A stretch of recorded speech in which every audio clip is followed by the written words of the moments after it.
My name is Amy. I'm a client network navigator. As a client network navigator, I help clients navigate their barriers to accessing healthcare.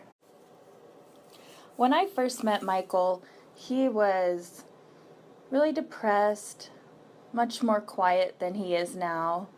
He was couch surfing in a space that it wasn't safe for him to share his HIV status. I was in pretty bad shape. I was recovering from the death of my mother, and then I knew that my friend Linda was sick, and so I was pretty bad mentally and pretty bad physically because my numbers were high from not taking meds. One day I heard about an opportunity at a local meal site for homeless men who needed a place to stay and were clean and sober and were interested in working. And that was something Michael had talked about before, that he needed something to do. I was able to advocate for Michael to get into this program where he was able to stay in kind of a dorm setting and would work in the kitchen 6 hours a day.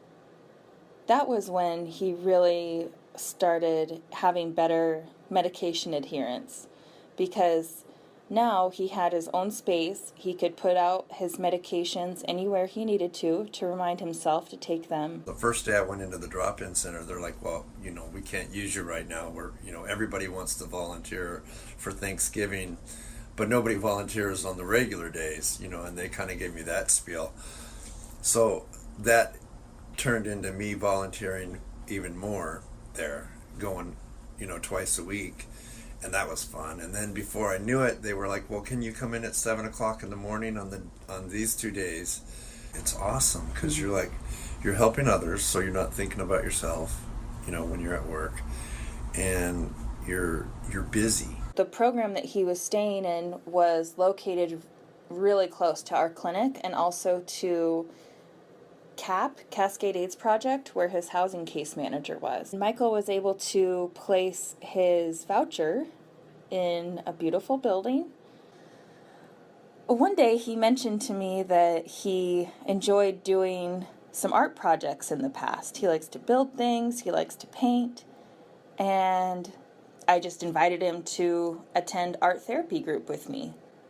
By attending art therapy, Michael was able to get his social outlet that he needed. He was able to find support from fellow clients who had been in his situation before. I think that depression played a major part in not, moving where I need to go and being able to let my creative side out and have people that cared talk to and help me out, give me a little boost. Painting and any type of creative artwork that I'm working on always helps, because you forget about yourself and you start getting into the piece, and when you're not thinking about yourself, you feel it's easier to find the joy. And before I started coming to the clinic, I wasn't doing it. I was pretty much stifled. Amy's been a godsend. If I ever needed anything, all I had to do was say something to Amy, and and she put up with me not contacting her right away, and I don't know, she's done a lot. And given me just the kick in the butt that I need when I need it, in a nice way.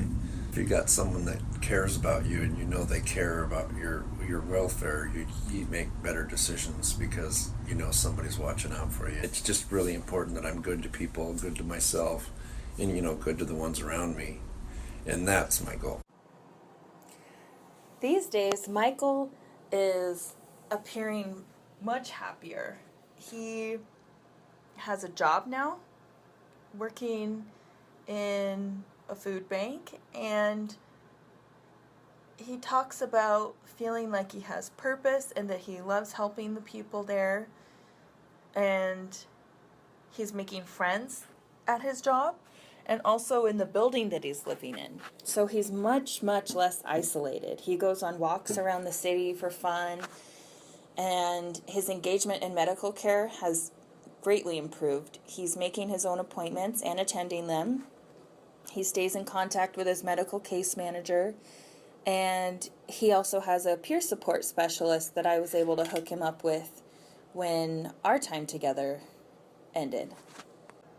Something I've really enjoyed about working with my clients is bearing witness to their resilience. It's really incredible to see someone come from such a broken and vulnerable place and persevere through so much adversity.